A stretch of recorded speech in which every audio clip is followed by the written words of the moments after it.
So, hitting the record button is always the first step in a brilliant session, except for the real key is to have brilliant presenters.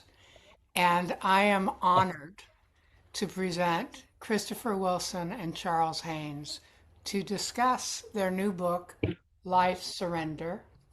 And they're going to be reading various parts of it.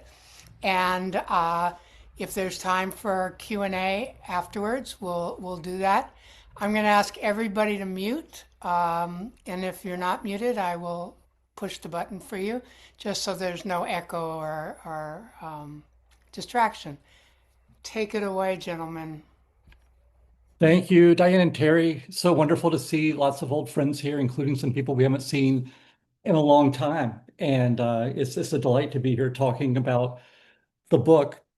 And before we launch into anything about the content of the book, we just have to express our gratitude to the people who made it happen. And Sherry, our foundation, they've been so busy and are still so busy because of Devana's multi-volume biography of Erich, and Sheila's hard at work on volume 2 right now, and Shelley's book on Dr. Gohair.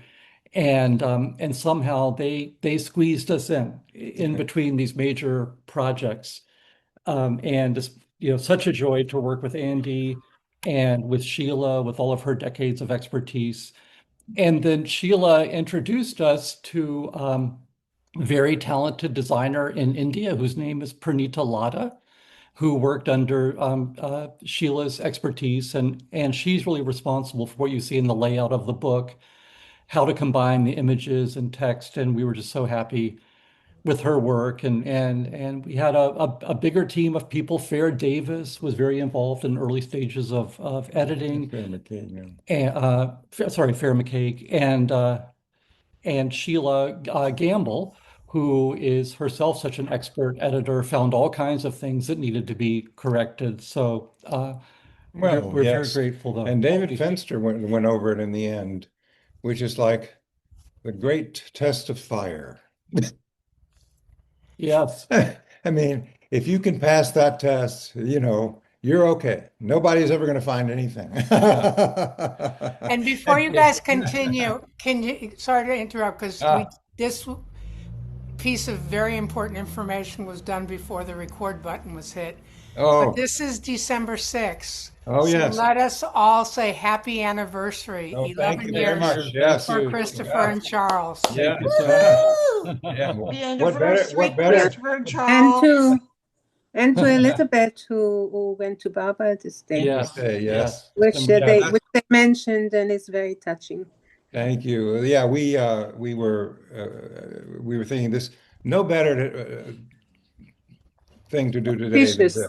No better thing to do than be with you all than celebrate our wedding anniversary.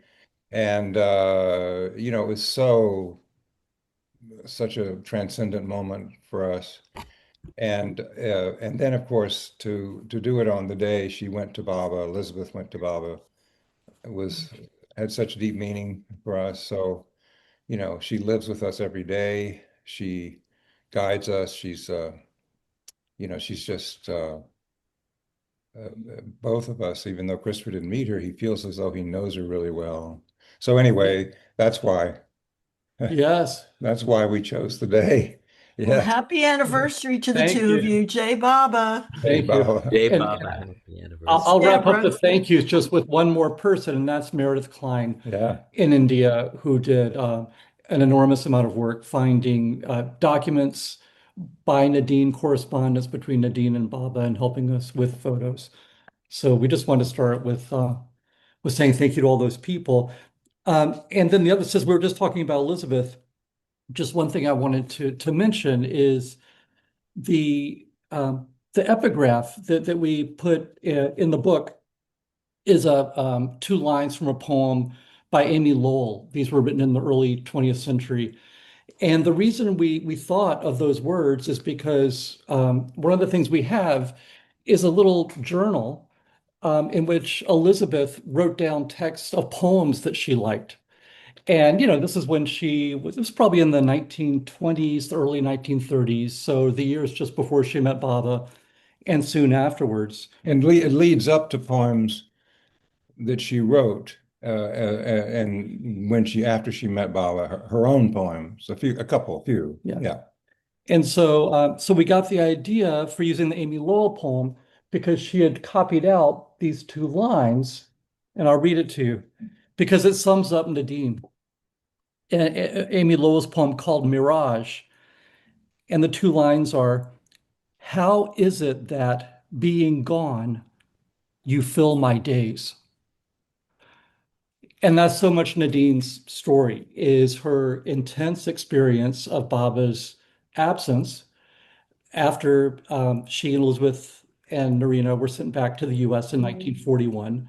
Of course, not knowing she would never see Baba again physically, and begging him to be able to see him again. And meanwhile, um, having this terrible disease, ALS, and knowing that her time was running out, desperate to see Baba, but at the same time experiencing Baba's presence through her very desperation to see him.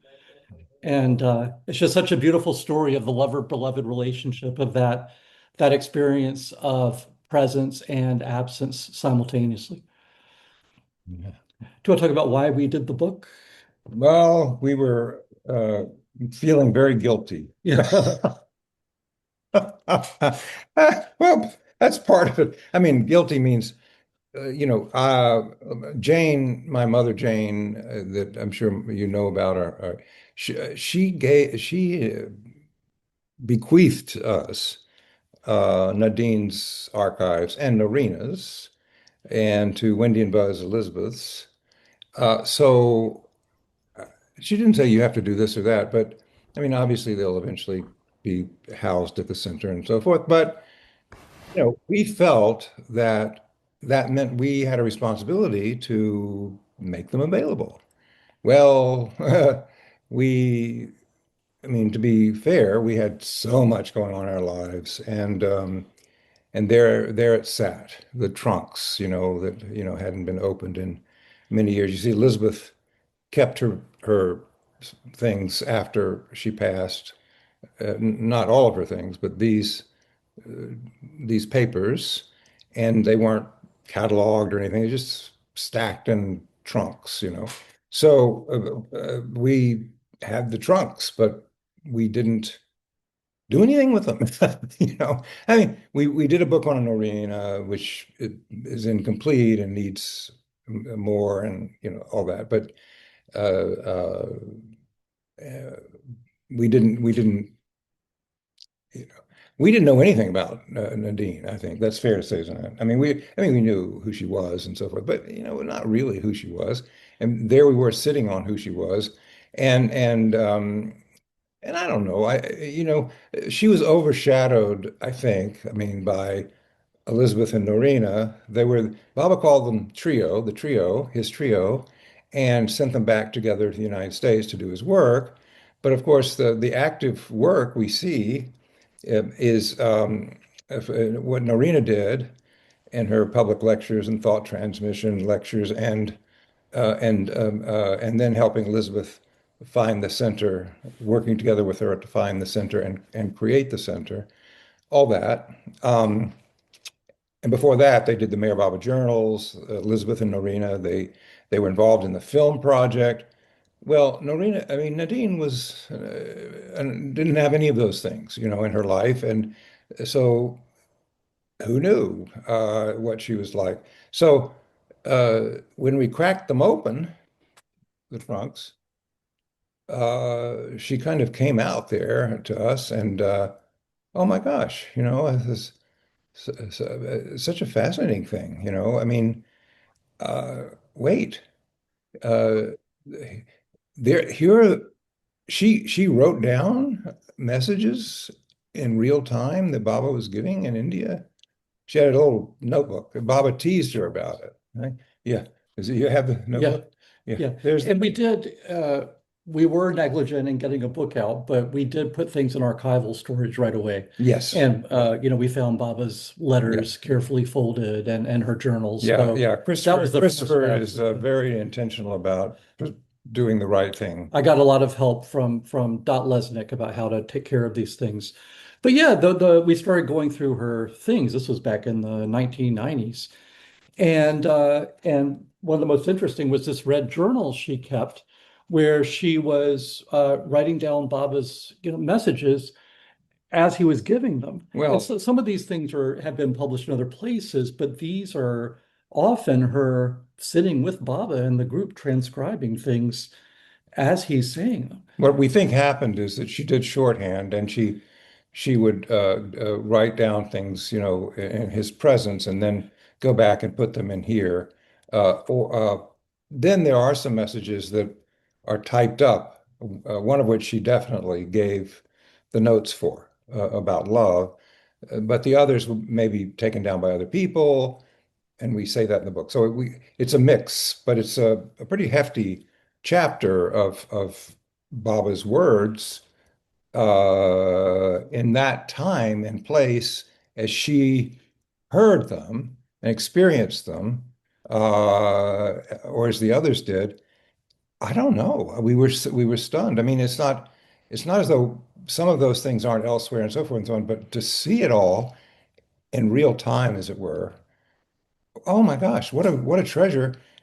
And then the correspondence. Well, who knew? I Yeah, there's a mean, lot of letters between her and Baba, much more so than with Narina. And one of the things we've always been surprised about with Narina's papers is that with as much work as she did for Baba, like through the film project and all the people she introduced to Baba, there should be a lot of letters, but they're gone. And we only have a handful of letters from Baba to Narina, and we don't know what's happened to them. They're not in India because Mani gave Charles permission to go through Narina's things that remained in India, and they weren't in Myrtle Beach. So that will always be a mystery. So Nadine really had a much better preserved cache of letters. And some of them were in a little red leather folder that she kept, and then she had like a packet of them in a brown envelope. She had an envelope of Baba's hair mixed in with these, and then dried flowers from a garland that Baba had worn around his feet. And then other things we found, just some personal effects. One thing I thought was especially interesting was her little and very used copy of the Bhagavad Gita, the Arnold translation of it, and where she had underlined keywords, and she talks about the importance of the Gita in her own spiritual search, and how in the years before meeting Baba, this was really a source of wisdom to and her. then the messages chapter of the book, Baba gives them lessons on the Gita. So he has the Gita parts read out, and then he talks about them, which I don't know if I've ever seen before. Maybe it's probably somewhere, but anyway, it's interesting to see how Baba interprets the Gita and gives such importance to it. Uh, the letters, yes. I mean, is there any more? Maybe there is. I can't think of it, but extensive correspondence between a Western disciple like Nadine. I mean, unless Nadine, there's more, even with Elizabeth. I mean, it's so extensive and so personal and so emotional. And so she's, was very emotional and poured out her heart to Baba, always saying, I know you know, but I just have to share with you. And just amazing kind of, at first you think, what is she doing? But she's just in her early days with Baba, she was just pouring out everything. And then Baba would, respond with beautiful letters. Oh, so beautiful. I'll read one in a few Yes. minutes. And so that chapter is really very long. I mean, it's like a lot of correspondence. So I think that's so fascinating. Now the part two. Did you want to say about letters or anything right now? Uh, yeah, okay, I'll get to that. But I wanted to say something about part two. So, okay, Yeah. part two, people say, oh, okay, journal articles, Mayor Baba journal articles. Well, okay, fine. But I guess I would say I don't think many people really see those anymore. I mean, they're available online somewhere, but it's not you go and look for Nadine Tolstoy's articles. And at first blush, you think, oh, what? It's kind of her writing is a little flowery. English wasn't her first language, and I think, and you have to sort of wade through some, and you think, oh, what is this? The more we lived with them, the more touched we were by someone who was there and writing these articles about how he was, how he is, his beauty, his love. She just pours it out, and it's not like a memory. It's a living thing that she sees every day. And the more she sees Baba every day, the more she just can't even find the words to express him and to who he is and how extraordinary he is and every movement, everything. Oh, and is so I find the articles very compelling now. I didn't at first, I have to admit. But the more I've looked at them, so I'm very, very happy that we did have a part two, even though they've been published before, because I think people will really, if they sort of take the time to sort of get used to her way of, they will find, and she quotes Baba quite a bit in them. Yes. And all these articles went through Baba's hands. Yes. So she has the original typed manuscripts of those in her trunks. And all of them on the outside of the packet say MS Irani. So Baba read every one, and then there are some places where she marked pencil marks saying, "Oh, that's Baba's mark in the margins." So I'm going to share my screen and show some slides as we read a few favorite passages.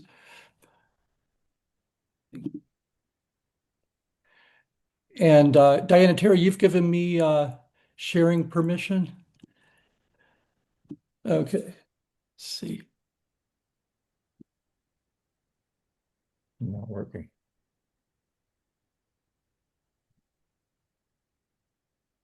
Right now it says only host can share, Diane and Terry. It says I have you as co-host, so Let me try again. Let's see. I'll just make you You host host. right now, and Okay. then you Yeah. can Yeah. reverse Okay. it. Okay. You're all set. Okay. Here we go. I might need a bite now that I see. Now is it sharing my screen? No, not yet. No. Let's see Okay. it. Try share again. Yeah. Share, not the other thing. Share. Is this your turkey? There you go. That's it. Now? Yep. Okay, great.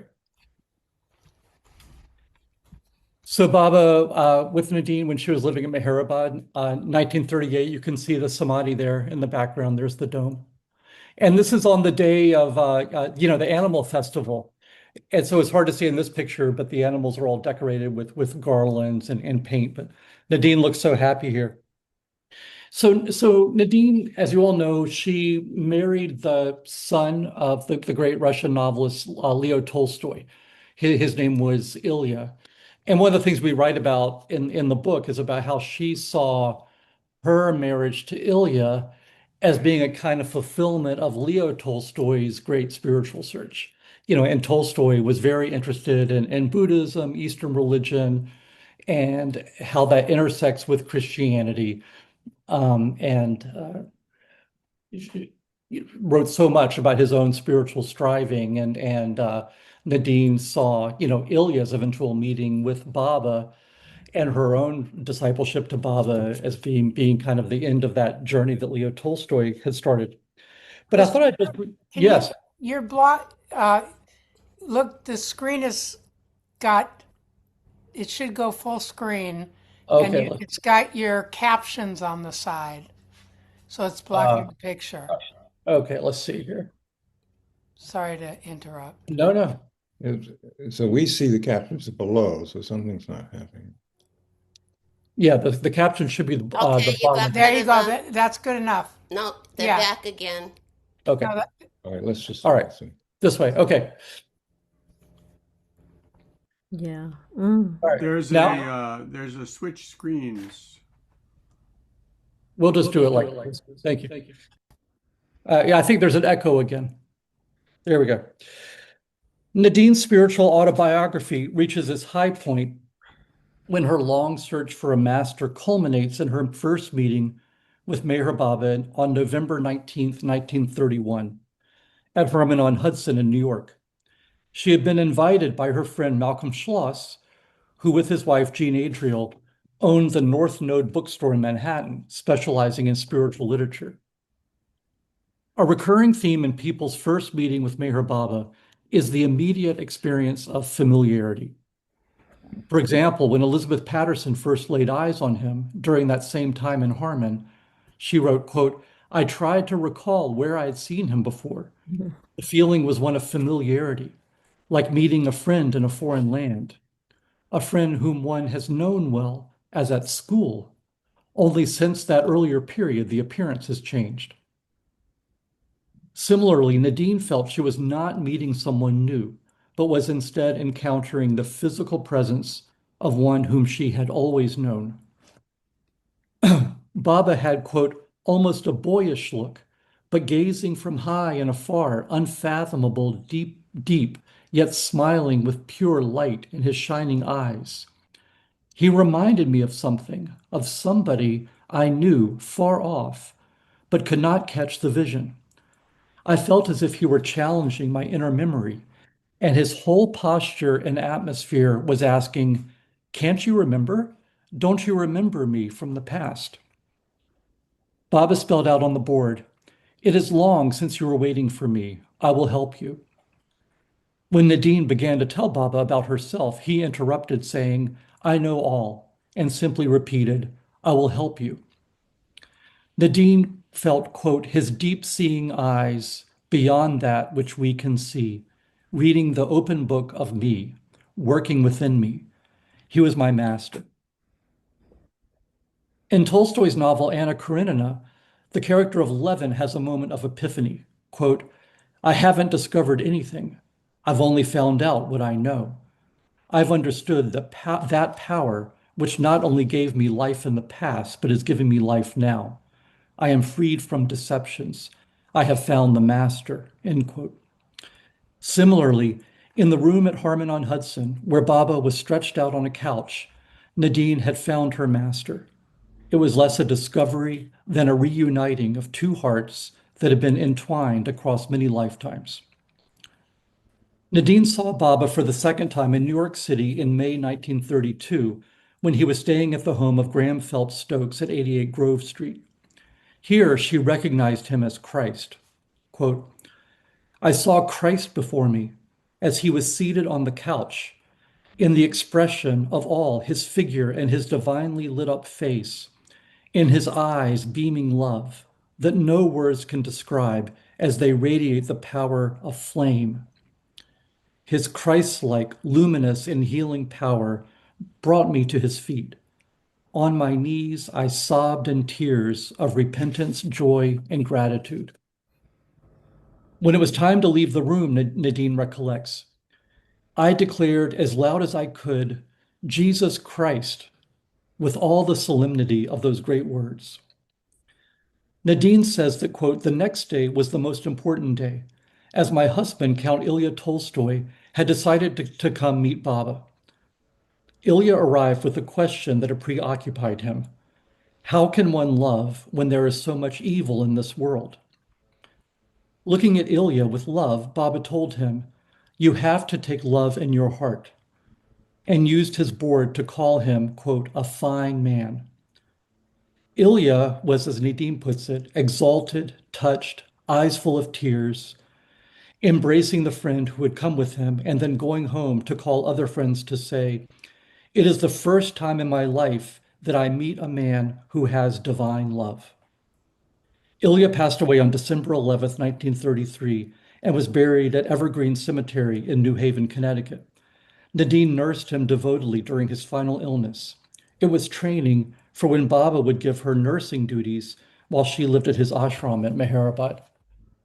And here's Ilya and Nadine. One thing we learned I thought was so interesting is that, they fled Russia because of the revolution. They were white Russians, and they were part of a village of Russian expatriates outside New York, and they had a house that came to be called Tolstoy Cottage, and their neighbors were all these Russian immigrants. And Nadine offered that house to Baba to come stay in with his Mandali when he came to the U.S., which I don't think happened. But some of those neighbors are people that she ended up connecting with Baba. I would just want to add that Baba later confirmed to her that he placed the Ilya in her life because of Tolstoy, right? I mean, because of Yes. Leo Tolstoy. Yeah. Because He said something to her like, "I would not have had you born in Russia except for that man, Leo Tolstoy." old man. So yeah, so that confirmed that this connection was very, very important. And of course, Baba, like he did with Norina, uh, was able to use for his work Countess Nadine Tolstoy, Princess Marina Machiavelli, and opened so many doors. I mean, Baba could have opened them anyway, but gave them the opportunity. And so, yes, it was very important that she kept the title, even though the family objected, because she was the second wife, and the children of the first husband, didn't like it that they tried to keep her from her inheritance. Everything it was a very difficult thing for her, but she kept it, and she used it, and she had it on everything. Countess Nadine Tolstoy, as did Norina. Norina, was married to Prince Machiavelli, but she kept Princess Norina Machiavelli. So it served Baba well. That's Yeah. all I can say. It served Baba well. And that they had the title, but they were poor. Yeah. Ilya came here, Yeah, and he's very poor. he tried to find various ways to make an income. He was a consultant on films that were based on his father's novels, but he was not very happy with the films. He wrote a memoir called My Father, Leo Tolstoy. So, that was a source of some income for him. But it's clear from Nadine's letters from to Baba, she had very little and was having, really to scrounge around for work Yeah. in the years right after she met him. I mean, And Ilya traveled the country giving talks about his father, which, I don't know, it didn't probably produce much income, but and he met with Theodore Roosevelt and William Jennings Bryan. We have some pictures of those people with him. So, everyone treated him with great deference and interest because Leo Tolstoy and Count. But whatever it was, he just couldn't make any money. So yeah, And he had brought some of the family's jewels with him to this country. He had to sell those. And then after his death, Nadine makes a reference to selling a painted portrait of Leo Tolstoy. So, yeah. it was And, desperate times for them. and then eventually, when she does get a little bit of an inheritance, it wasn't great, but something. Well, in dollars and it would be greater than it sounds. But anyway, back then. But anyway, she just wanted to give it all to Baba, which she did. So she was left penniless, and dependent on people. She got work, and she made do, but she didn't want anything for herself. She just wanted to give it to Baba, whatever it is. And so, like Norina sold her business, the perfumery, when George died, and gave it all to Baba. And that's how the Gnostic ashram was built, is from that money. So they, all they wanted was to serve Baba and his cause, and so anything they had went to Baba. Only Elizabeth, she had a trust, and I guess I'm not going to sort of go into why that is, but she was able to. She gave a lot to Baba, anything he wanted, but she also had a way to, maintain uh, an income. And later she would support Nadine and Norina when they came to New York with her, and she did everything. She, paid for everything at the center. So anyway, they had different paths with money, but no, Nadine had no money. So after meeting Baba, Nadine's spent time with him again in California in 1934, and meanwhile was corresponding with Baba a lot. So Charles is going to read a letter Nadine wrote to Baba and Baba's response. Yes, she wrote this about in 1933, and from New Haven, and this is a good flavor of how she wrote to Baba. Beloved Baba! Exclamation point. Oh, if only no thoughts would ever enter my within, no word emotion would ripple the serene oneness. Steady aware in the one love, to remain one in the face and regardless of all and everything, one, complete and unperturbed within my heart of hearts. You are so close within me. Your love has opened my heart. I found myself at the day of your blessings in London. I found myself back at home in the universe. Quote, in action, unquote. Mind unburdened, heart alive with love. My heart felt recently pierced with love, and it brought recognition of the inexpressible experience of ease, of bliss, of finding oneself. I am so easily merged in oneness with you within me. May that remain steady, constant, underlined. You are my all, beloved Christ Baba. Thy will be fulfilled within me, and in everything I do, I try my best to feel it. Your love is helping me beautifully, doing wonders every day. When completely without means, something comes along so I could come to New Haven, where Count is in the New Haven hospital, and can feed him and be near him. He suffers physically and mentally. Mistakenly, a doctor brought by Count's sister Alexandra thought he has a cancer and then fed him with morphine when Count urged the doctor. He has arteriosclerosis, gallbladder, asthma, and other things. He cries so much, has pangs of conscience, and sometimes gets irrational and uncomfortable. Now he decided to hunger for 31 days and either die or get well, but rather to avoid long agony, which scares him. Beloved Baba, you know what and why. So thy will be done for the good of us all. I cannot and will not ask you for anything.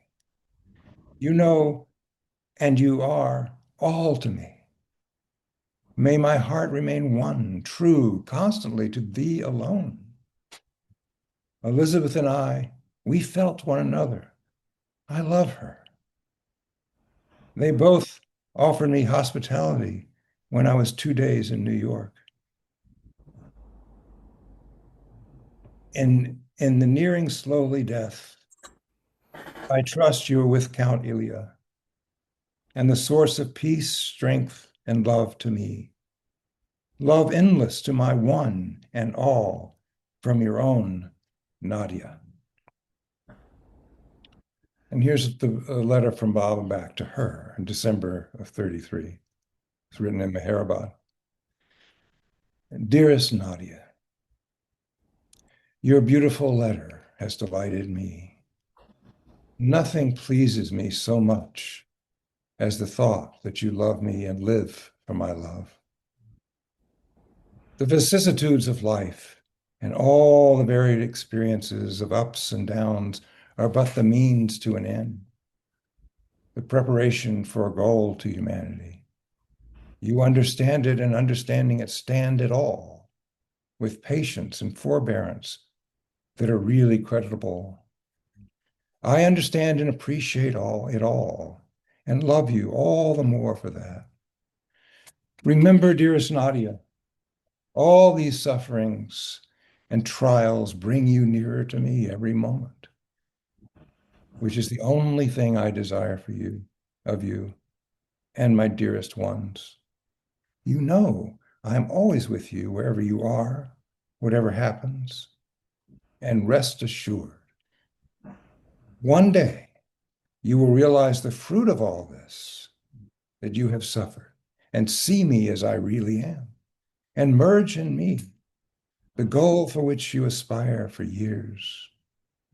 Your love for me, increasing every day, will enable you to achieve the end soon. My love and spiritual help will ever push you onwards in your efforts to attain the goal and realize the dream of your life. Till then, you are to struggle and strive for it as persistently, as steadfastly, and as lovingly as you have done until now. And rest assured, I shall always be there to help you in your spiritual march upwards. All my love, MS Iwani.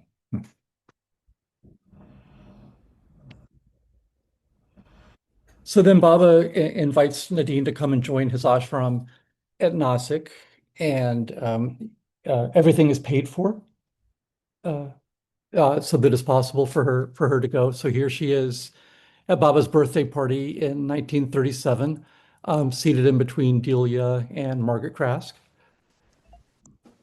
And this is a document we found in her papers that Charles wanted to read. It is so beautiful about worry. Yeah. And you know, as yes, I was going to say, Charles has been giving a lot of talks where he says that he really has given up on worry. It's Well, true. I It's didn't. true. I didn't give up. Well, Baba took worry away from him. It was one day, a couple of years ago.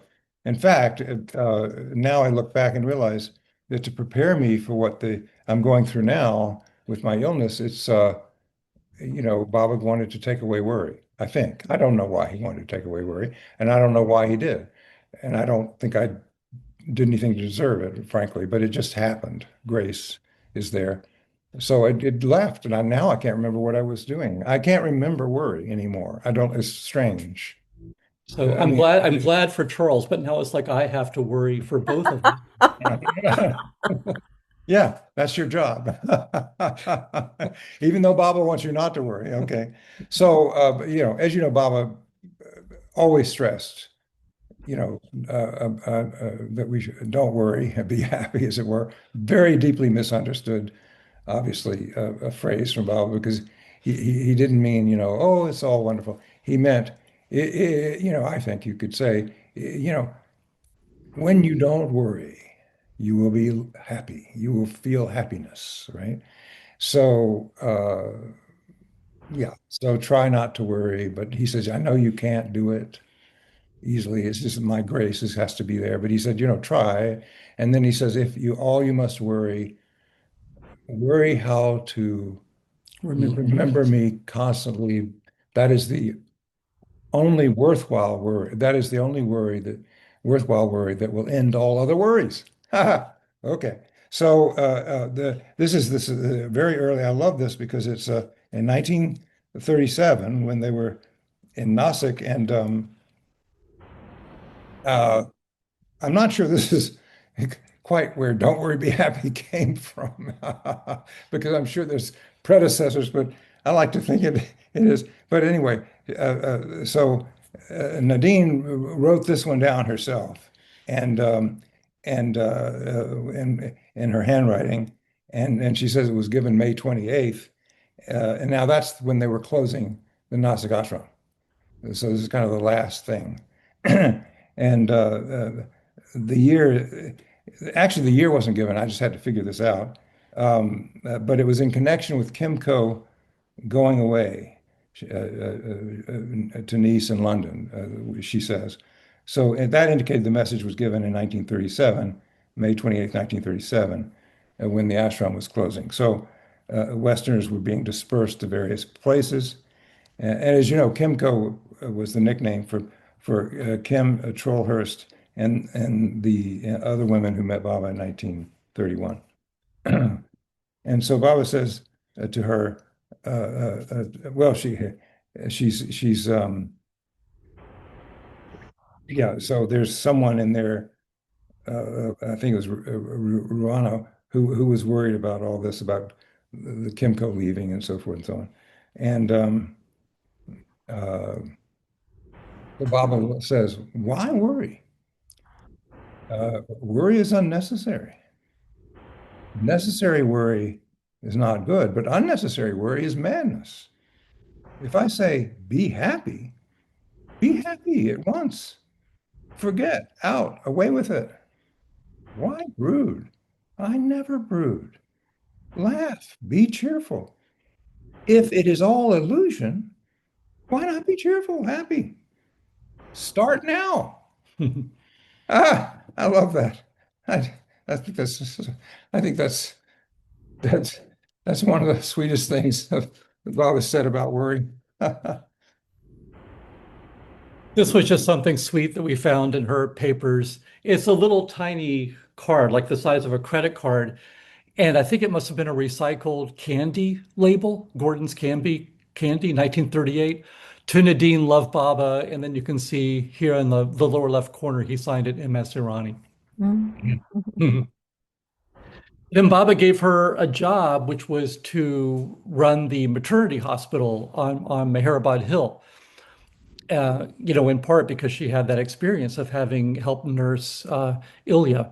So this is a photo we found where Elizabeth had inscribed it, saying that this is the mother of the first child who was born at the hospital. And Baba was present for that. He was out in the kind of waiting room area,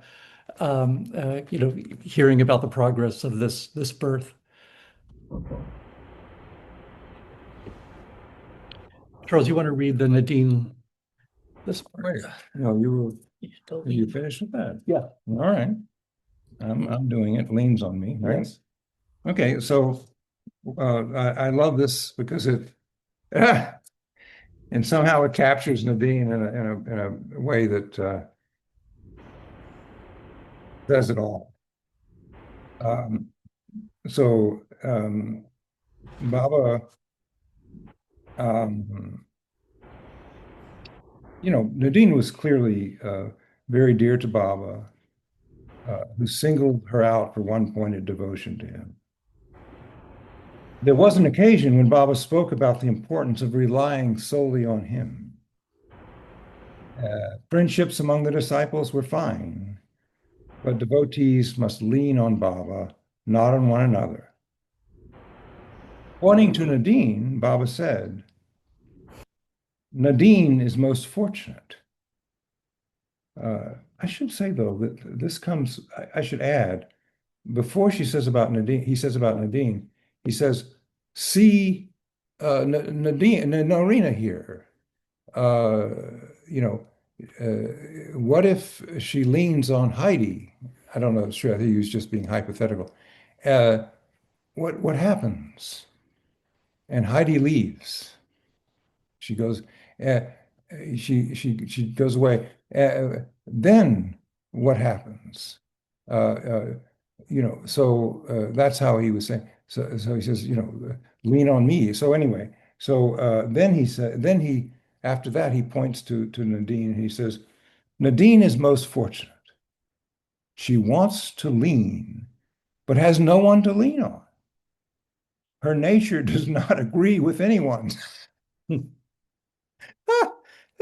which is which is such an insight. She was kind of a loner, and she was a little bit of an outlier, and she just you get that right there. I mean, and uh, she is most loving and wants to do everything for me.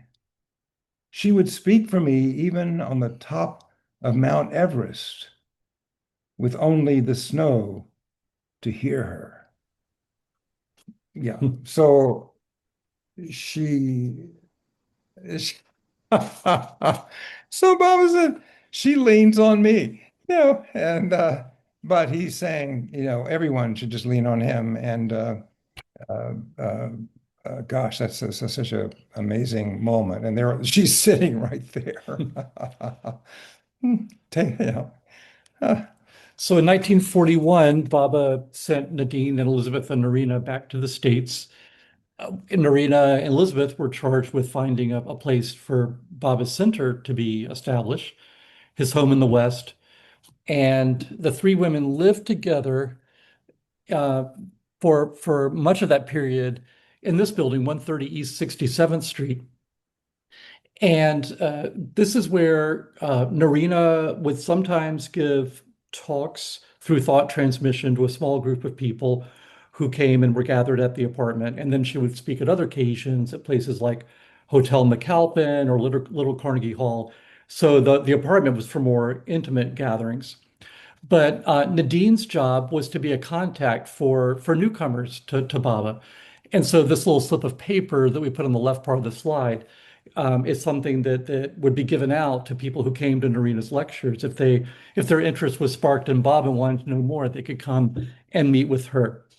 So that was her job. But after coming back to the States, Nadine started having these worrisome physical symptoms. She fell. It became difficult to swallow.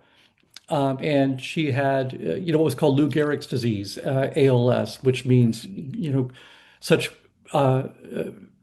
disintegration of the muscles that eventually eating and breathing even become impossible. So it is an agonizing illness. The three women had help. They had Phyllis Frederick and Adele Wolkin eventually move in with them, and Adele was really especially Nadine's helper.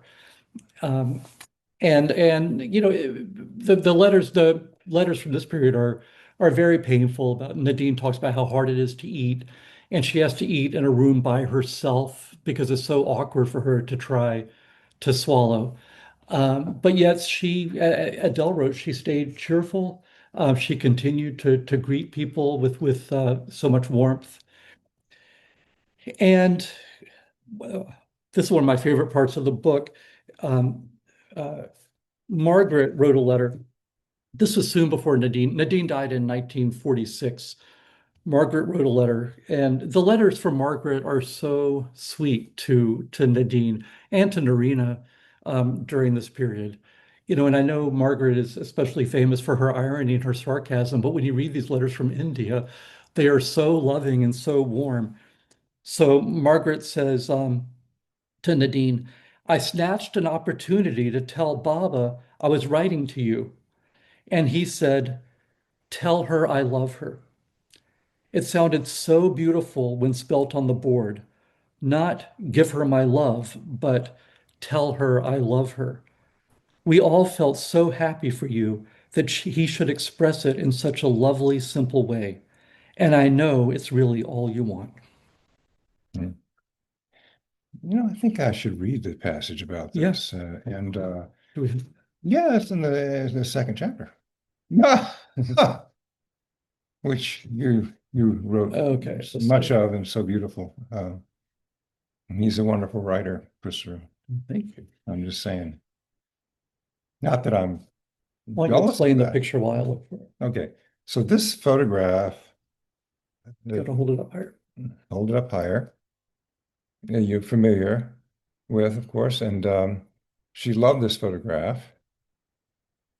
And she kept it by her bed during that time.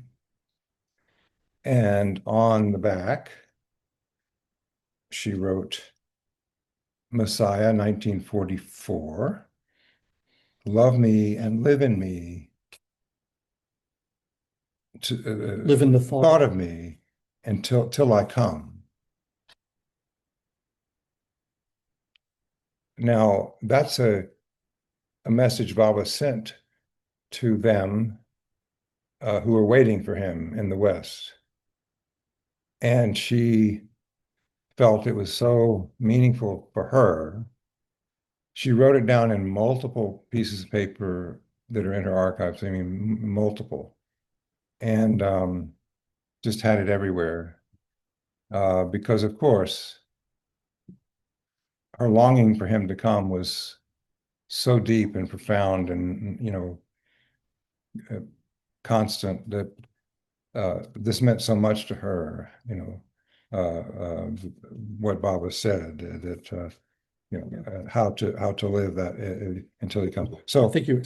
yeah. So, but I want to read the surrender part. Oh, the cable. Yeah, well, the cable, but also how she experienced his presence. Yes.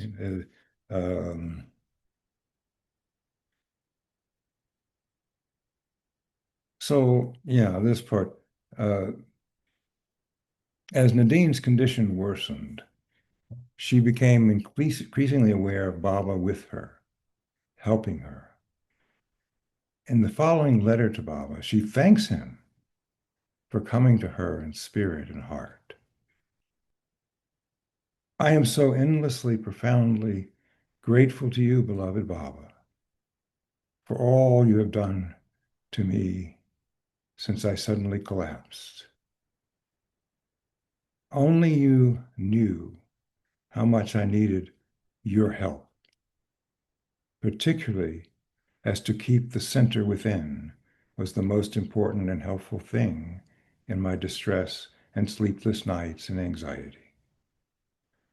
What would I not do and give and pray to have you right here, to see you again, to fall at your feet as a thirsty wanderer to drink from the source. And then this is in caps. So you came in spirit and heart. So you came in spirit and heart, helping all along, undoing the tangle, getting after the big thorn. Thorn, yeah. Thorn, big thorn. Yeah, so the title comes from a cable where Baba mentions the various ways in which some of these folks were working for him, and he describes Nadine as working for him through life's surrender. Now, when we first read that, at least I thought, well, what does that mean? But the more I got to know her, and I realized that that's the work Baba gave her, and the grace he gave her was to be the disciple who surrendered everything, and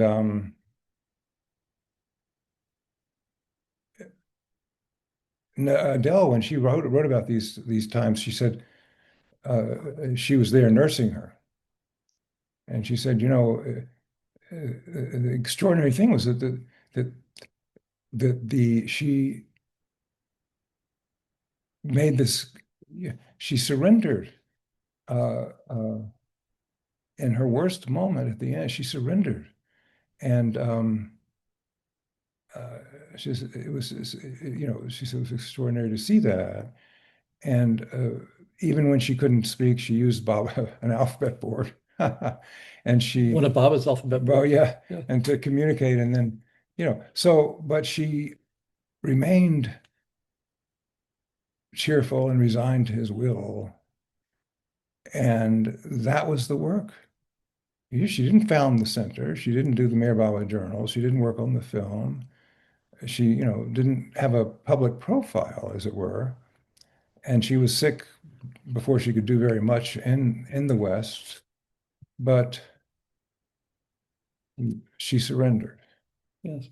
Grace was there, of course. She surrendered by his grace. But I'm saying if Baba wanted to have a paradigm of surrender, she was that, and he must have.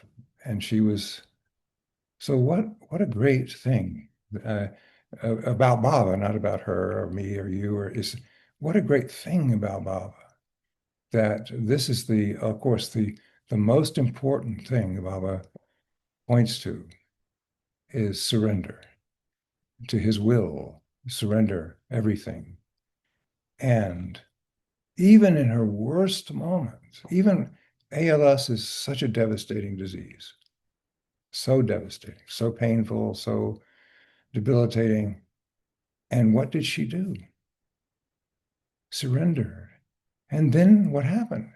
There he was. There he was. She didn't ask him to cure her. She didn't ask him, I mean, early on she'd say, well, how can you help? And he'd say, take medical care. I mean, it wasn't like she didn't go back and forth with Baba about it, but in the end, she just didn't say, Baba, I'm in distress here. Do something about it. Instead, she said, I just want to see you. I just want to see you. That's all. That's all I want. And uh, and then Baba came. Baba came. You know, I mean, what? So that's why we feel so compelled about her story. So compelled, so grateful that we can share it with people.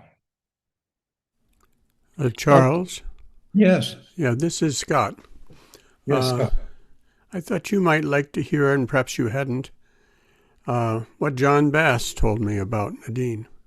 Oh, yes, please. John Bass met Baba in the 30s. And I stayed with him one night up in his projects apartment in Harlem, I think, maybe Spanish Harlem. And he said, yes, Nadine was, both John and Nadine had been interested in Paramahansa Yogananda and had started his breathing exercises. And John said, I gave him up because one day I went into the store and I couldn't count my change. And I said, that was it. He was the kind of working class guy who for whom that was a disaster, right? That's what I picked up from that. But then he said, Nadine asked Baba essentially for God realization to come to him, And Baba said, stop those exercises. They've hurt you, and you will have to suffer because of it, and you will come to me. And that was in the 30s. And so John said, yeah, then later she got the ALS, and he felt it was connected with that overuse of those exercises. That was his feeling. But it was a very touching always for me when he told me that. Well, thank you for sharing that. Thank you, Scott. Thank you. Just to wrap up, I'll read the letter that Narina wrote to Baba about Nadine's passing, because it's very beautiful and it gives you, I think, a sense of how they perceived Nadine. So she wrote this May 4th, 1946. Beloved Baba, all will want to know about Nadine's last days of martyrdom and final liberation. Her inner experience of life surrender was fully expressed in every hour of her martyr-like life. She knew the meaning of herself in surrender. She understood all that we ought to understand while living in this world. Her love for you was so pure, so true. She gave no one the false impression of having merely the mental desire to fall at your feet. She left, without bargaining, her life in your hands, beloved. She said in the hospital where I happened to be close to her, I want peace. I'm going away soon. Upon which I screamed into her little emaciated face, To live, to live, to live. She opened her eyes wide and crossed her arms over her chest. She knew what I felt. She meant what I felt, that it is in his hands, your hands. I had no time to say more as she pulled my head forcefully close to her face, and in that moment, together, we left the world in one unanimous feeling of surrendering the last, the only, and true thing, our own attachment to the life, no matter what it is. That was our farewell. She had been taken to the hospital on Thursday, April 11th, by ambulance in the late evening, when her breath began to be so spasmodic and unbearably difficult. All the time during the following 2 days, she was kept under an oxygen tent. She became unconscious at midnight the 13th, when by your grace she was put to sleep. Her heart ceased to beat on 8:30 on Palm Sunday. Her mind was unusually brilliant to the very last. The desperate state to know how gradually she would have to lose control over her entire muscular system was taken bravely. Her tongue collapsed in the end completely, and her vocal cords. No sound could be heard any longer. The last gesture of her hand was like a bird which beats its wings against the cage without protest, merely giving a signal that she needed liberation. I have loved her deeply as a spiritual sister and will always miss her companionship. We had very profound talks together lately. What we had to say to each other all the time was, we need to let all be done by him, you. All else is superfluous to narrate now that it is over, and her small box of ashes will be shipped to you. Your cable said, Nadine is now living in me, with me, for me more than ever. It was balm to all who knew that she was wanting this, and only this. Elizabeth played the part of protecting angel with real sacrificial behavior throughout all the difficult times, wonderfully. Our dear little Adele Wolkin, who had taken on to herself the task to nurse her and be her steady companion, has been so true, so devotional, so patient, and honest in her work as very few could do. She continues to live with us here in the house as part of our life dedicated to you. Yes, Who wrote that? that's Narina to Baba. Thank So we will just end our part with this, that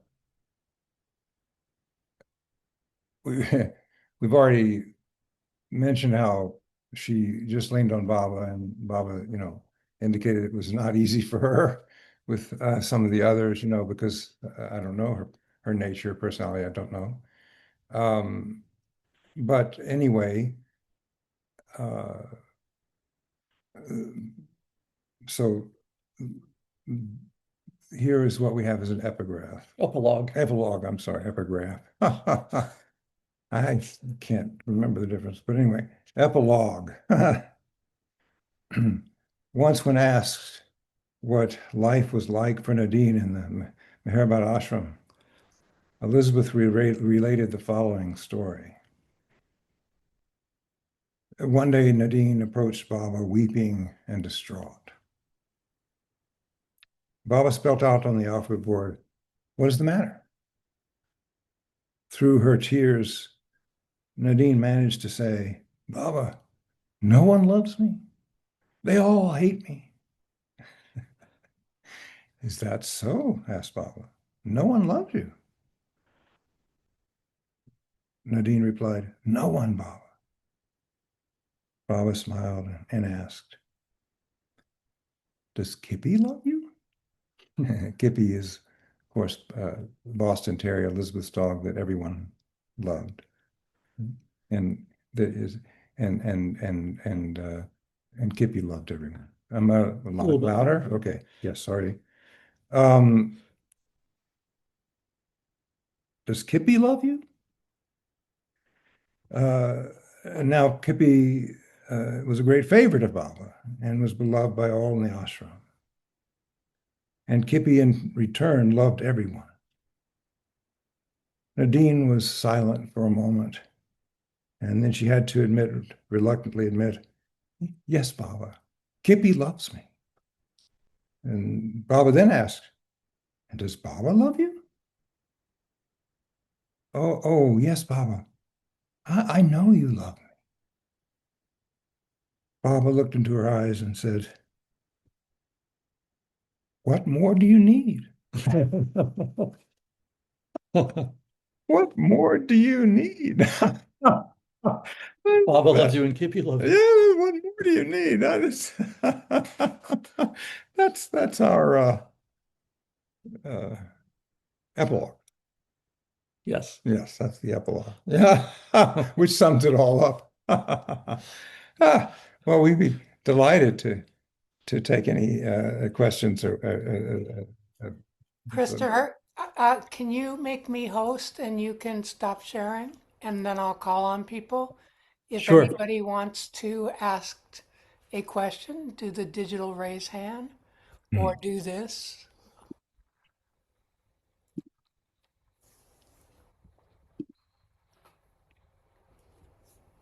I'm trying. Hold on. Let's see. Can you do it now?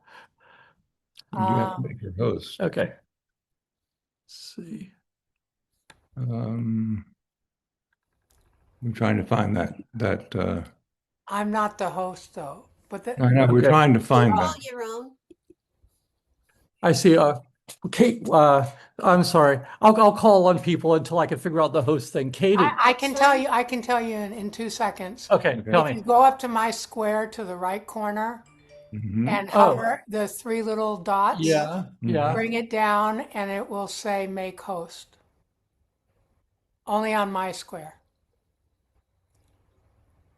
It doesn't say that. Doesn't say it Okay. on that. All right. No worries. Then Okay. everybody, I'll call on you, but you'll need to lower your own hand, please. And Okay. let's go to Jake. Hey guys, that was wonderful. And one of the things that I wanted to share that I experienced in your talk and through reflecting is how beautiful it is to think of doing work for Baba as simple as just surrendering to his will. I think that's such a beautiful message. You know, there's so many ways that people try to do work for Baba now, which I'm not claiming are not important to be involved in or whatnot. And for me, there's a longing of doing work for Baba in some capacity, uh, yeah, in some capacity. But this idea is just so simple, and just practicing it a few moments ago, it was such a clear shift for me from my mind willing myself through the day to then just surrendering, having to literally surrender my attachments that my mind is holding on to, that I have this or I can do this or this is going to happen, so on and so forth. And then it just brings Baba so closely to me, because now my Yes. heart's open. There's nothing left to do but just be with Baba in all of that. What a wonderful gift to share with everybody. Thank you, Jake. Yeah, thank you, That's Jake. beautiful. Jake, that reminds me of one of my very favorite Baba quotes, which is, "Your only job is to remember me. Everything else is my job." Yeah, so the surrender that she experienced was, of course, from him. And he says that surrender is a gift from disciple to master, but actually he doesn't mean that. I mean, it has a deeper meaning. It means that he gives the disciple the opportunity to surrender to him. You know, we experience it that way.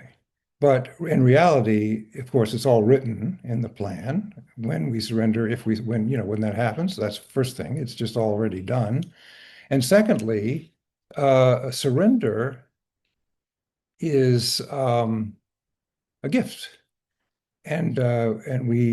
But Erich told me many times, yeah, when I said, well, I don't know if I can surrender and all this, he said, look, yeah, just, yeah, you can do it. Why not? Just do it now. Just do it now. And we were sitting in his room, I think. I said, well, what? Do it now? Yeah. I said, I don't know, Eric, if I'm ready to just do it now. He said, yeah, no, I know you. Who is ready? Nobody is. No, there's no one ready. Yeah, it's not ready. He said, yeah, just do it. I said, oh, okay. He said, yeah, then tomorrow, do it again. Next day, do it again. And time will come when it will be but natural. He will make it natural. It will be, his grace will be there. And you will, yeah, you won't, yeah, you'll just, it will be there. Yeah. But just do it. And then, of course you don't. How can we do that? He said, you can't do that. You cannot do that. Surrender? Yeah. How can you do that? Yeah, it's easy to see that it's simple. It's a simple thing, but the mind is such that we just cling and we cling and all that. So yeah, it's fine, but if we do as he says and try. Yeah, each day a little bit. Just try. Don't worry about it if it doesn't, happen or it's just keep doing it like that. So anyway, Yeah. that's it is the most important thing. And I just want to add too that Baba made clear that so the best way to surrender is to begin being more and more aware that everything is his will, right? And how to do that? By loving others, serving others, making others happy, even at the cost of your own happiness. Baba said that over and over again. If you want to be free from worry, if you want to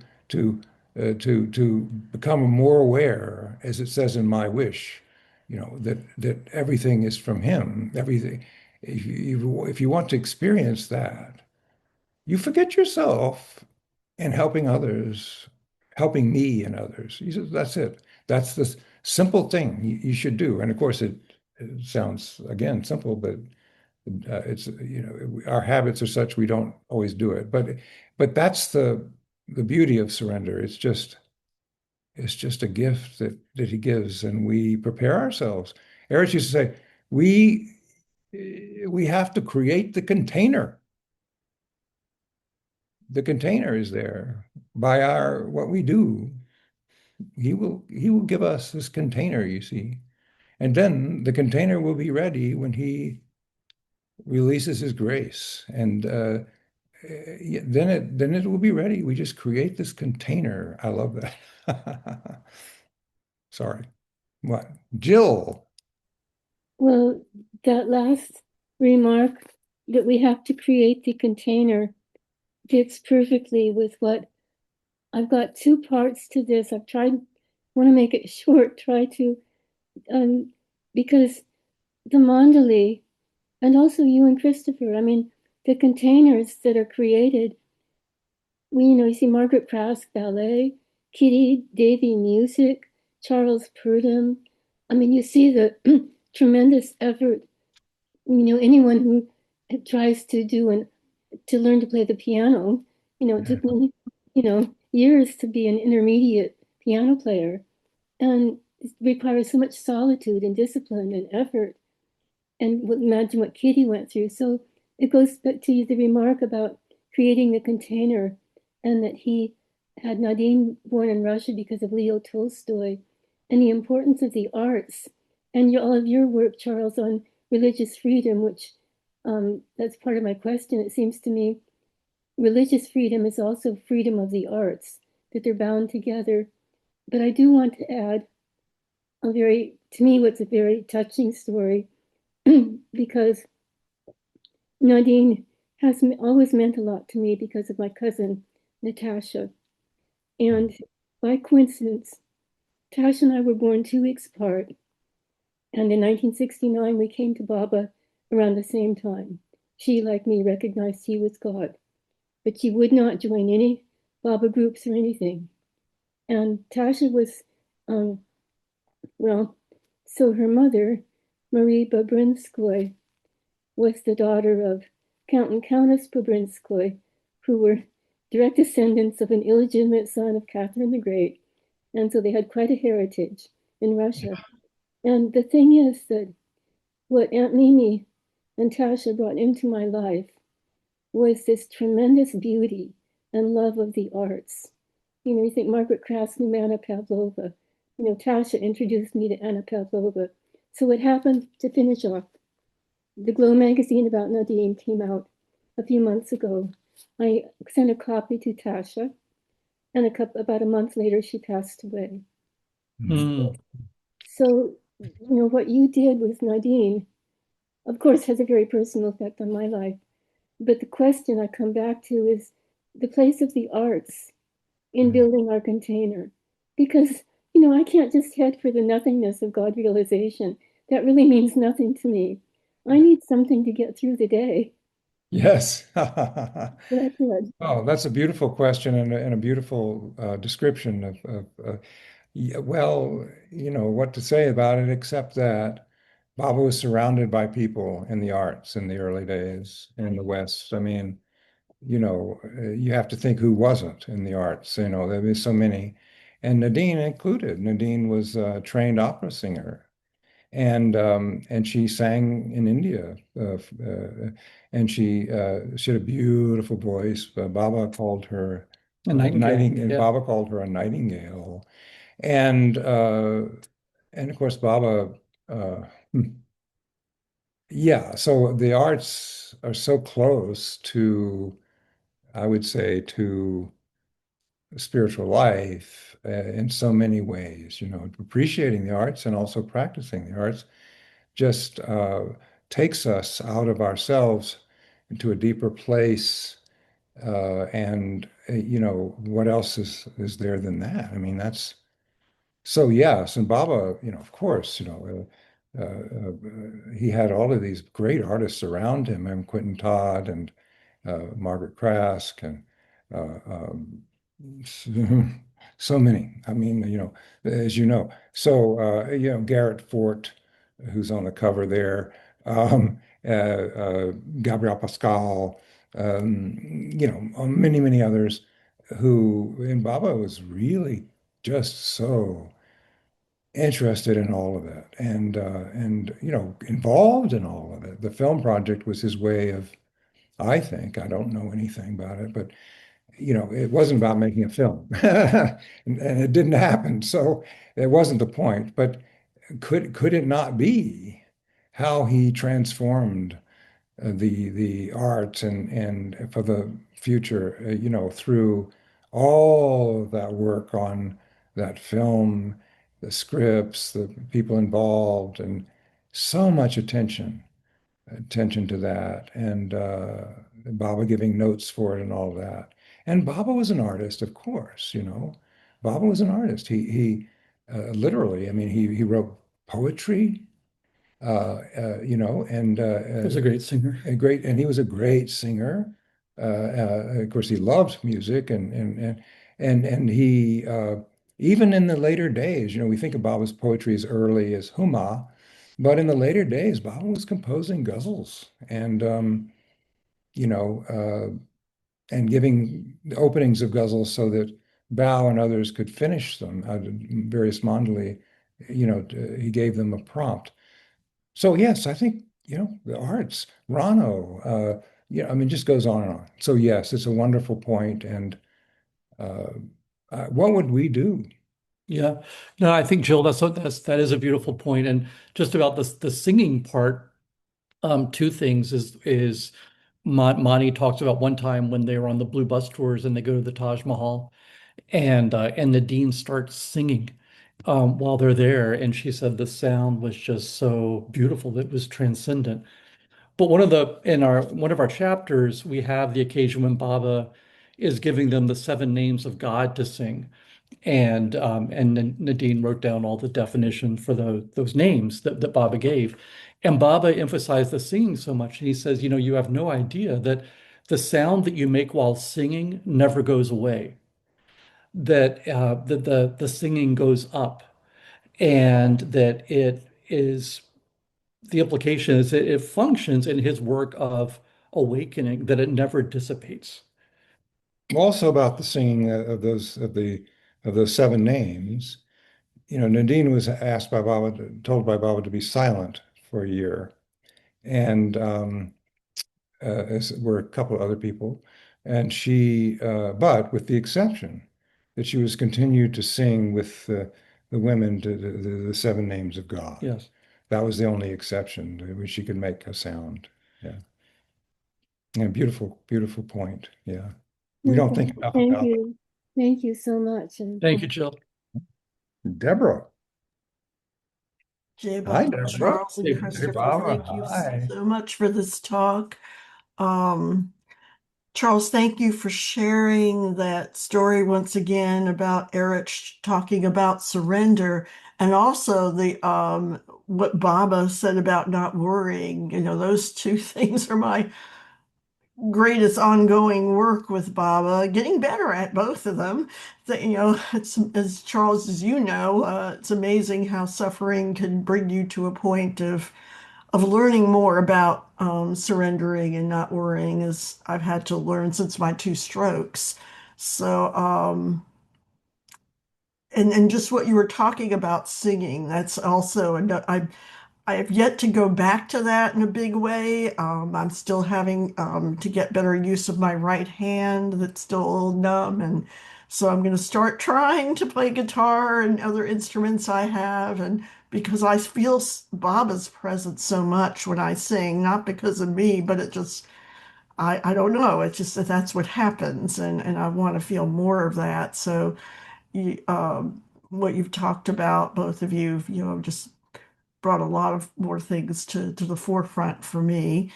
And here's Gracie to say a quick hello. Oh my Hi, goodness. Hello, Gracie. Gracie. She's adorable. She's been That's so asleep in cute. my arms here. Oh, Yeah, what a yeah, sweetheart. we have a Gracie too. I Yeah. know you got your Charlie. Yeah. Charlie, yeah, the But best thank you. Thank you, best dogs Deborah. ever. Thank you again so much. And I look forward, as does David, to reading the book. And David reminds me too about not worrying. He like you, Charles, is very good about not worrying. He's like, just like Bob said, just stop worrying about it. And just so he's been very good for me in that sense too. Oh, Great, that's beautiful. Thank you. thank you, Jay Baba. Hey, Baba. Yeah, Mikhail? Miguel. Yeah. Hi. Hello. Hi. It's always good to be in your companionship, and it's always a pleasure to come when you have a talk and to see both of you like this together and in your anniversary. So it's even more. Thank you. And the talk was wonderful, and how you brought her, because we really, people don't know much about her. And yeah, so I always felt that she was there, and her shrine is also on the Samadhi Hill, also for Tolstoy, Ilya Tolstoy, her father-in-law, who did such a beautiful, amazing work, spiritual work, and also of combining, of coming down from his count of his high status in Russia, and coming down to the people and doing things for the people, and for the people that were his serfs actually, and for schools. And he was a very special man. So I always felt that she was also bringing, representing him in Baba. That Baba was looking also not only to who was there, but looking to who was before, and also he's looking on us as well. Yeah. So yeah, and also I've been thinking about you, Charles, and how you're doing, and sending you much love. For what you're going through, which is not simple, and you probably must also surrender and surrender and surrender. Yeah. And we love you, and sending you love. And Christopher, you're probably taking the best angelic care of him. and wrapping him. And He so he's easy it, to take care of because he stays very positive and cheerful and has made good friends with all the people in the radiation oncology department and know I, their names. And one thing that happened the very first day we went there, the nice lady who works at the front desk at the radiologist's office, she's in a hijab, and Charles asked her name, and it sounded to me like she said, "My name is Jane Baba." I oh, thought, okay, well, this is a sign that we're in the right place. And then Yeah, it turned out it's Jaina Baba, Jaina Baba. Jainaba, which is Yeah, close. And she yeah, she was kind of, off-putting it. I mean, she just was like, okay, check in and all that. But when we got to know each other, now she gives me this beautiful smile every time I come yeah. in, and Charles knows the names of her I know her children. children's names He brings cupcakes, and so ages, it's and like a party when we go there. yeah, yeah. The guy yeah. that volunteers at the front to help people, George. Yeah, he's this 86-year-old guy, wheels people around, and he's just so funny and sweet. And the woman who's there at the front, the security girl, Lisa, who just, now she thinks I'm her bestie. And then all of the people who help me with the radiation, so there, I know them all. And so it makes it much better, to have a family there and to feel, like if I have to go in every day, then I want to feel happy to see everybody. I mean, it's thank you for asking. And just to say, I mean, uh, I have, yes, this is as people who have had these kinds of things, much worse than but uh, but anyway, who've gone through radiation, and I also am going through hormone therapy at the same time. People have had all these things, and there are lots of side effects, and they are not pretty. But having said that, so it gets rough. But having said that, I'm physically just, it's a struggle. But spiritually, I have never been happier. Wow. I don't remember a time Yeah. I've been happier than this. But I mean, sounds odd, but I mean, means, you know, it's just, Baba has just given me so many new ways of remembering him, surrendering to him. It's just such a blessing. I just feel um, so fortunate. I know, you're not supposed to, I don't welcome suffering. I don't wish it on people, but when it comes, it's for the best. It's his gift. And I feel that. I'm sure Baba has helped me to feel that. So yeah, I'm very, very happy spiritually, and I can't remember a better time. It's Yeah, that it's sounds he's living out what Elizabeth said is true for all of us who are connected with Baba, where she said, Baba doesn't take away our sufferings, but he tempers them, makes them bearable. Yeah. I mean, Charlie, Our little our dog. little dog, where's Charlie? He usually is in our lap, but he came to us a year ago yesterday, and I think Baba just sent him to prepare for this, honestly. And I mean, because the comfort he gives is just unbelievable. wow, Putting his head in my hand at night when he goes to sleep, wow, being on my lap so much, and looking at me like I'm concerned about you. I'm going to take care of you. And I just, such a comfort. And Baba's, I feel Baba just sent him at the right time. I mean, and then Baba took away worry before all this happened. yeah, I mean, I don't know if I didn't, I was a big worrier, but I had my anxieties, and like we all do, and I worried about this, that, and is it bad? Is it going to be, you know, has it spread? I just so by the time this diagnosis came, I hadn't had worry in some time, and I didn't worry about any of it when it happened. I just thought, oh, okay, Baba's plan is here. This is it. So let's, thank you, Baba. Thank you. I'm grateful. And that's genuinely how I feel. So I'm very blessed that Baba has given me that. But thank you for asking. Yeah,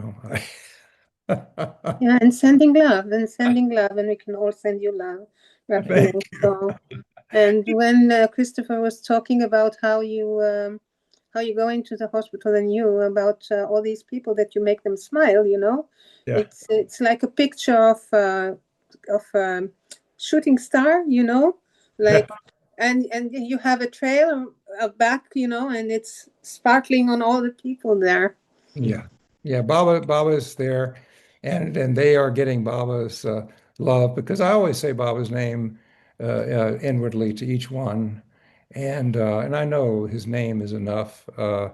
And sometimes I will say it out loud for some reason or other. Something will come up and I'll just say it. I don't know if they know what I'm saying, but and Jainaba, you know, it just makes me laugh because it's so much like Jane Baba that I I told her that actually. Yeah. Yeah, I told her that. She smiled. Anyway, uh yeah. So Thank I, you for your lovely companionship, for this beautiful wonderful, wonderful. and all the talks that you've given us. Thank you, Oh, Jay. Thank you, Jay, Baba. Jay yeah. Bob. Uh, I don't know why I'm laughing about it all, but it is fun. It is funny. Uh, So I raised my hand. I'm going to call on me. Um, one of the things you read today was about I'll paraphrase it, that she never asked Baba to cure her or to do it, to step in at all. And it's kind of like what you're doing with yeah. your letting go, because when you let go and don't worry, you naturally aren't going to ask somebody to do that, perform a miracle. I mean, I could ask. Baba doesn't mind us asking anything we want to ask. He encourages, ask, ask. But at the same time, remember, I'm the doer. Everything is my plan. So if it helps to ask, ask. But not in the sense of, okay, why don't you answer me, or why don't you do this? And in some of those earlier letters, she sort of intimates, well, Baba, I need your help and this and that, but she never really sort of lands down on, why aren't you helping me? Or I feel bad, or, and there were others in that time, who asked things of Baba and didn't feel he gave it to them. And it was very, so they just couldn't handle that, but the key for Baba, of course, is by his grace, you can ask all you want, but just to remember, if it's the perfect plan, then it's all for the best. And he doesn't change it because it's his plan is perfect. So I mean, he could change it, and by grace, and but even that is accounted for, Baba says, in the whim, if you will. Even the grace of the avatar and his using it is already accounted for, if you will. So there you go. It's so what to ask, or what to worry about. I mean, it's just there isn't anything. I mean, there is there isn't anything to worry about. So yeah, but he softened it. There's no question Yeah. that he's so sweet, so compassionate, that he softened it. Yeah. Yeah. Was that Tony? Tony. Yes. First, thank you so much, and it's so wonderful to see you again and to hear this story. And once again, there's a Bible book, and I was saying, "Oh, I'm not going to read about this person." Well, now I have to read about this person. Also, I want to thank Betty, because if I hadn't woken up in time for the end of Arti and she hadn't mentioned you were doing this today, I would have missed it, because I don't check the calendar so much. So thank you, Betty. And finally, about Baba and suffering, Baba's presence in suffering. It reminded me of a related thing that Adi said about Baba and karma. And he said, Baba does not change your karma, but he rearranges it so much as to make it unrecognizable. That's Yes, right. Yeah, yes, I mean, this is not so much on karma, but that Baba is so present in so many yes. different, and Jane of Baba, you know. Yeah, I know. Oh Yeah, my. Yeah, she was called Baba's Jane by yeah. people, the Mandu. She was called Baba's Jane. So there you Yep. go. Thanks, Tony. Thank you, Tony. Anything else? Well, Oh, good. All right. thank you all, everybody. This It's been wonderful wonderful to to be be with you. together. Thank you for Yeah. being Happy anniversary Thank to you. you. Happy Happy anniversary anniversary to to you. you. Happy Happy anniversary, anniversary, dear Christopher Charles and and Christopher Charles. and Happy Elizabeth. Happy anniversary anniversary to to you. And much you. love. Oh, Many Thank you. more. Many more. J Bob, everyone. Hey, kiss Hey, Baba. Baba. Hey, Hey, Baba. Hey, Baba. Charles, Baba. kissed by God and kissed by Christopher. Yeah. That's right. J Bob. Hey, Hey, Baba. Bob Evans. Thank you. Thank you, Thank Jay you. Baba. Thank you. Thank you. Jay Baba, thank you. Diana Terry, Sorry, thanks for hosting. Our yeah. pleasure anytime. Yeah, thank All right, you. let's do it again. Bye, J Bob. Hey, Baba. Wow.